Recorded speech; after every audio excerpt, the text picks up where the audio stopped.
연우는 분식집을 운영 중입니다. 그런데 출입문 때문에 걱정이 많습니다.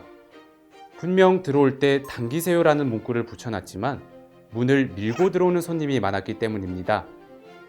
그러다 결국 사고가 나고 말았죠. 어느 한 손님이 문을 당기지 않고 밀고 들어오다 유리문이 깨진 것이었습니다. 그리고 문이 깨지면서 안에서 식사를 하던 한 손님은 팔이 긁히는 부상까지 당하게 되는데요. 연우는 문을 밀고 온 손님에게 배상하라고 하지만 손님은 문을 제대로 관리를 안 한 것이니 배상을 할 수 없다고 주장합니다. 과연 이런 경우 연우는 배상받을 수 있을까요?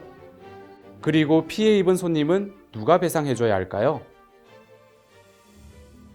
일반 식당이나 영업하는 가게 출입문에는 대부분 당기세요, 미세요와 같은 문구가 붙어 있습니다.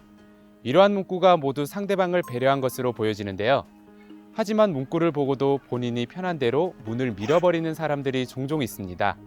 오늘 사례처럼 당기세요라는 문구를 붙여놨지만 손님이 무작정 문을 밀고 들어오다 문이 깨져 다른 사람이 부상을 당하게 되었고, 이때 문에 대한 배상과 부상의 책임이 누구에게 있는지 전문가의 의견을 들어보겠습니다.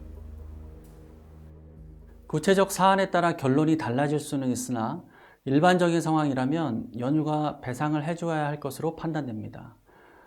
연우는 출입문에 당기세요라는 문구를 붙여놓는 등 주의를 기울이긴 하였으나 이 정도만으로는 주의 의무를 다했다고 보기는 어렵습니다.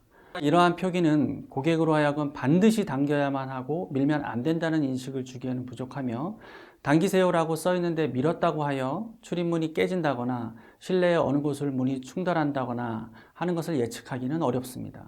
따라서 연우가 출입문 사고 예방에 대한 온전한 주의 의무를 다하고자 한다면 밀고 들어왔을 때 문이 실내 어느 곳에 부딪혀 깨지지 않도록 실내를 정비한다거나 또는 고객이 들어올 때 밀고 들어올 수 없게 고정장치를 해둔다거나 출입문에 더 크고 명확한 표시로 밀고 들어오지 않게 경고를 해둬야 합니다.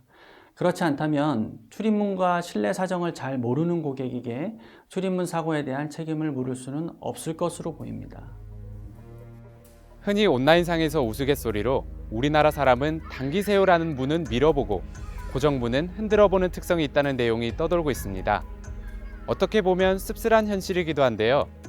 물론 상대방을 배려하는 문구도 필요하겠지만 무엇보다 중요한 것은 상대방을 배려하는 작은 행동의 실천일 것입니다.